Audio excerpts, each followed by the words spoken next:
ஆண்டவரே, அன்பானவர்களே, இயேசு கிறிஸ்துவின் நாமத்துக்கு ஸ்தோத்திரம் உண்டாவதாக. இந்த நாளுக்காக தேவனுக்கு நாம் நன்றி சொல்வோம். இன்றைக்கு நீங்கள் இந்த உலகத்தில் பார்க்கும்போது இது பூமியில் தேசத்துக்காக ஜெபிக்கிறவங்களாக கூட நீங்கள் இருக்கலாம், ஊழியக்காரங்களுக்காக ஜெபிக்கலாம், சபைகளுக்கு நீங்கள் ஜெபிக்கலாம். ஆனாலும் நீங்கள் ஜெபிக்கிறவங்களாக இருந்தால் கர்த்தர் உங்களுக்கு ஆவிக்குரிய ஆசீர்வாதங்களும் இந்த பூமியக்குரிய ஆசீர்வாதங்களும் உங்களுக்கு கொடுக்க ஆயுதமும் உள்ளவராக இவர் இருக்கிறார். ஏன்னா ஜெபிக்கிறவங்களுக்கு ரொம்ப ஆசீர்வாதம் தேவன் கொடுக்குறவராக இருக்கிறார். அதே போல் வேதத்தில் கூட நம்ம பார்க்குறோம். வேதத்தில் நெகேமியா 5வது அதிகாரம் 19 வசனத்தை பாருங்கள்.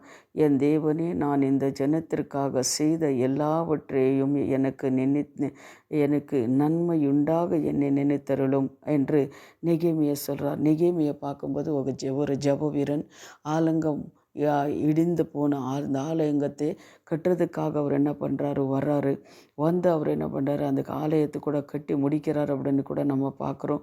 அன்பானவர்களே, இந்த நெகேமியா சொன்னது போல் நீங்கள் கூட என்ன பண்ணுங்கள், சொல்லுங்கள். ஆண்டவரே, என்னை நினைத்தருளும். ஆண்டவரே, என் ஜெபத்தை ஒவ்வொரு ஜெபத்தை நீங்கள் பண்ணும்போது கூட ஆண்டவரே என் நினைத்தருளும். இந்த ஜனங்களுக்காக, இந்த தேசத்துக்காக, இந்த ஊழியக்காரங்களுக்காக, இந்த காத்தாவே இந்த ஜெபத்தை நான் செய்கிறேன், இந்த ஜெபத்தை நீ நினைத்தருளும் என்று கூட நீங்கள் ஜெபிக்கலாம்.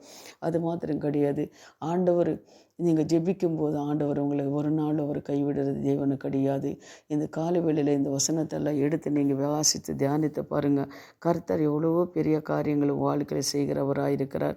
அதே போல் அதே நெகேமியா 13:14 நீங்கள் பாருங்கள்.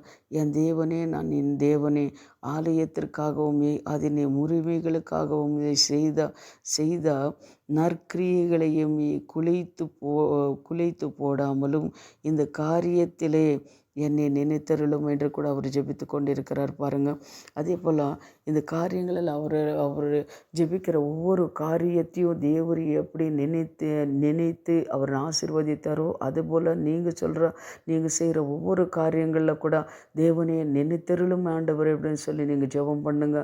அதே போல் தாவீது கூட எப்படி ஜெபித்தார் பாருங்கள். ஆண்டவரே நினைத்தருளும் என்று அவர் ஜெபிக்கிறார். அதுபோல் அன்பானவர்களே, நீங்களும் கூட எந்தெந்த காரியத்துக்காக நீங்கள் ஜெபித்து கொண்டிருக்கிறீங்களோ அந்த காரியங்களை விடுதலை கொடுக்கணும் ஆண்டவரே அப்படின்னு சொல்லி ஜெபம் பண்ணுங்க. அது மாத்திரம் கிடையாது, உங்கள் குடும்பங்களில் என்னென்ன காரியத்துக்காக ஜெபிக்கிறீங்களோ, எது குறைய இருக்கிறதோ, எது இன்னும் நிறைவேறாமல் இருக்கிறதோ அந்த காரியங்களுக்காக நீங்கள் ஜெபிங்க. கர்த்தர் என்ன ஜெபிக்கிற உங்களை ஜெபத்தை கேட்டு கர்த்தர் உங்களுக்கு ஆசீர்வாதங்கள் கொடுக்குறவராக இருக்கிறார். யோபு நாம் பார்க்குறோம். அவ்வளோ கஷ்டம் இருக்கும்போது கூட யோபு தன் சிநேகிதர்களுக்காக ஜெபிக்கும்போது அவருக்கு ரெட்டிப்பான ஆசீர்வாதங்களை கொடுத்தார் அப்படின்னு சொல்லி நம்ம பார்க்குறோம். அதே போல் அன்பானவர்களே, இந்த காலை வேளையில் இந்த வசனத்தை பார்த்து தேவனே, நெகேமியா சொன்னது போல் நீங்கள் சொல்லுங்கள்.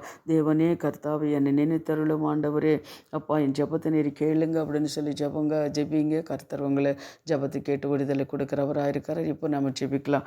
என் அன்பான பரலோக பிதாவே, சர்வ வல்லமுள்ள தேவனே, நெகேமியா சொன்னது போல் என் தேவனே, நான் இந்த ஜனங்களுக்காக செய்த எல்லாவற்றையும் எனக்கு நன்மையுண்டாக என்னை நினைத்தருளும் என்று ஜெபித்த அந்த ஜெபத்தைப்படி கர்த்தாவே, இந்த கேட்குற ஒவ்வொரு பிள்ளைங்களும் கர்த்தாவே, ஆண்டவரே ஸ்தோத்திரம் செய்கிற ஒவ்வொரு ஜெபங்களும் கர்த்தாவே, தேசத்துக்காக, சபைகளுக்காக, அப்போ ஆலயங்களுக்காக, அவங்க குடும்பங்களுக்காக செய்கிற ஒவ்வொரு ஜபங்களை கர்த்தாவை நீ நினைத்தருளும்.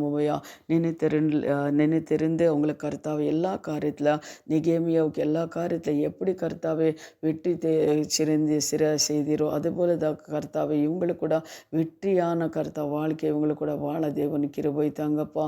அவங்க தேவைகளெல்லாம் நீ தேவன் சந்திங்க ஆண்டவரே. கர்த்தாவை ஸ்தோத்திரம் இயேசுவின் நாமத்தினாலே பிதாவே. அன்பானவர்களே, நீங்கள் ஜெபம் பண்ணுங்க.